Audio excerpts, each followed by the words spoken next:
What's up, guys? It's Robin Season. We're right here with Famous World in an interview, so let's get it. Here,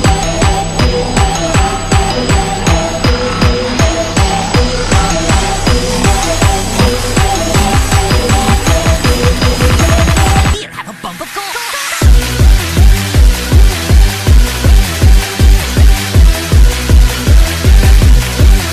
Man, where did your name come from originally?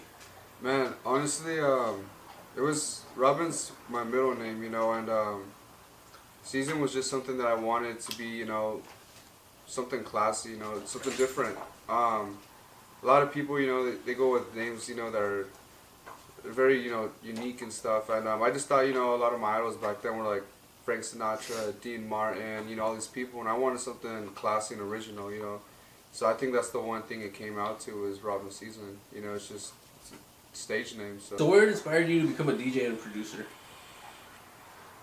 Being a DJ, to be honest with you, man, I was just fucking around when I was younger. My dad was a DJ back then, and I heard about it, so he had got a controller, and I just said, you know what, fuck with it, try it out. It was a cheap little, one of those cheap little controllers you buy at Kohl's or Target or whatever, one of those little play ones. And started getting the hang of it, and producing was something just different, man. It was a whole new level. I started producing when I was younger. I think the one thing that got me into it was wanting to make music, like the Bloody Beetroots, Steve Aoki, or even people from back then like Daft Punk and stuff. So that's what kind of inspired me to produce. Any words for any younger producers and DJs, what would they be? Take your time. Make sure, you really take your time with that track. Learn what it's like to mix and master. Fully produce your track. Don't rush into it. Because, we all have those tracks that we just start out with, and some of them are, not the best. But, really take your time and reach a goal in your life. Set, milestones that you want to accomplish, and just keep going forward. Who was your biggest musical inspiration, bro? What got you inspired to, start DJing, start making music? Man, DJing was DJ AM, man. That was a legend. He's always gonna be a legend, being able to flip different type of tracks, and be able to mix them and get the whole crowd going. He truly was like, an inspiration in a lot of people's lives. Producing, man, it would probably. There's so many names that inspired me to produce, like Bloody Beetroots. That was definitely one. But it just, the list goes on, after a while you just kind of find yourself and get into different genres and find your sound, So that's definitely one. But yeah, that's my thing on that. How does it make you feel that you see this massive producer and DJ flow right now? Everybody's saying that they produce, everybody's a DJ. I think it's crazy. I think it's good and I think it's bad. I just think that a lot of people, they're doing it just because it's the wave right now. Everybody's going with the wave. They're trying to do something that everybody else is doing, and some people just actually get into it because they actually find their talent in music. I think it's very cool though.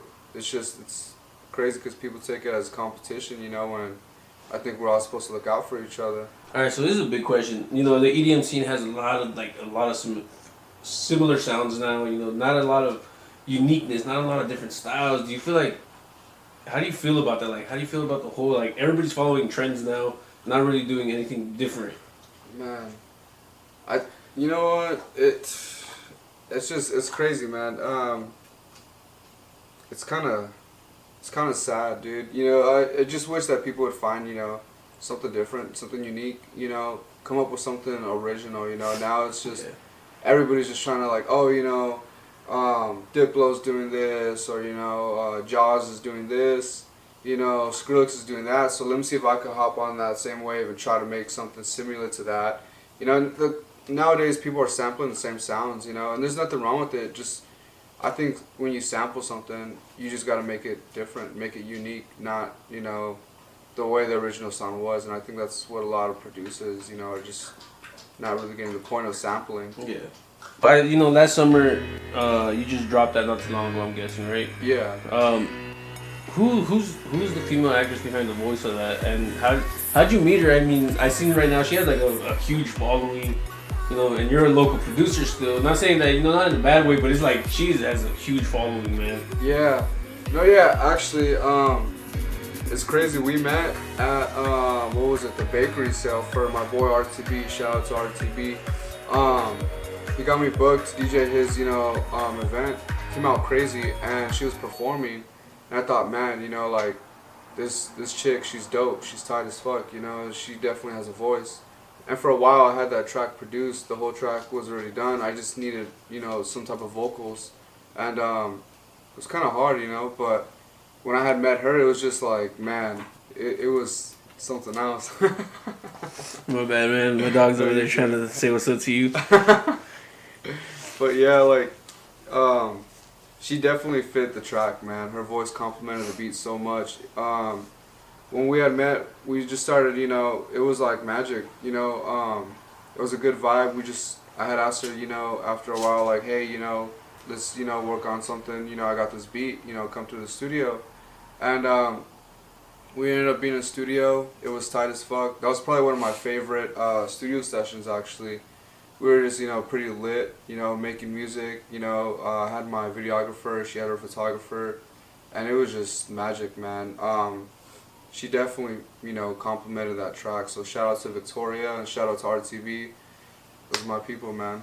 So what are you looking to accomplish before this year ends, bro?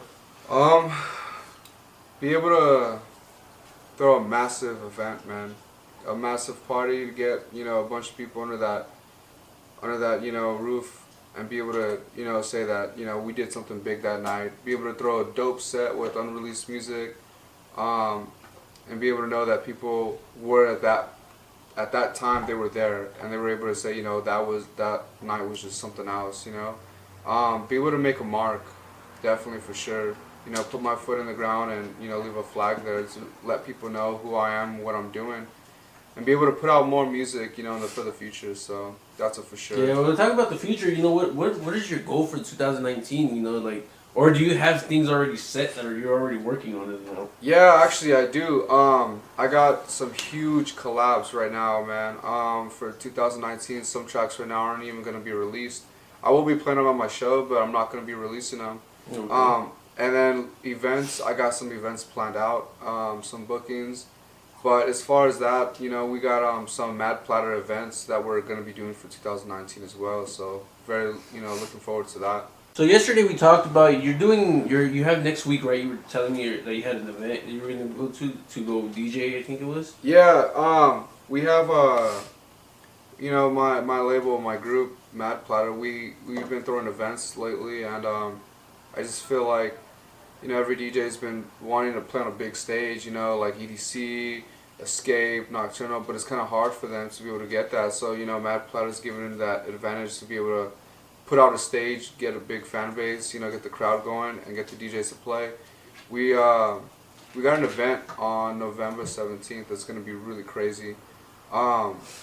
It's just production's there, sound is beautiful, you know, and most importantly, the people that show up are, you know, the main attraction. You know, they support the music, and, you know, we play for them. Yeah, we got that event though, so it's gonna be huge. So I better see each and every one of you guys there. Do you have a location for that in already, or? Yeah, we have 2 spots we're looking at right now. We're looking at downtown LA, and we're also looking at somewhere local, you know, hopefully Riverside. So either one, you know, is gonna be best, just so we can get more people from, you know, the IE to be able to go out towards LA. Yeah. Or, you know, hopefully get some people from LA to come out here and check out the vibe. Alright, so it was great having you on the show. You know, you have a lot of good shit coming up, obviously, and I'm really looking forward to November 17th now. Yeah, man. You know, I'm really hoping I could go through and, you know, maybe do some video over there. So, you know, if you want to tell the fans out there what your Instagram and all that good stuff. Oh yeah, definitely. Follow me on Instagram at It's Robin Season. It's all together. My Twitter's the same thing, you know, Snapchat. Check out the music, check out the label, you know, and most definitely, you know, check out, you know, November 17th. Come see what we got in store for you guys, and definitely looking forward to, you know, seeing you guys there. So this was Famous World. It was a good interview, and I was happy to be here. So See you guys then. What's up, guys? If you guys enjoyed this video, make sure to hit that subscribe button. Don't forget to give me a thumbs up. And you guys can catch all his links down below. Don't forget, it's Faye's World, and we're going to give you guys the best artists we can from the Inland Empire and all over SoCal. Let's get it. Welcome to Faye's World. Thanks a lot, Robin Caesar.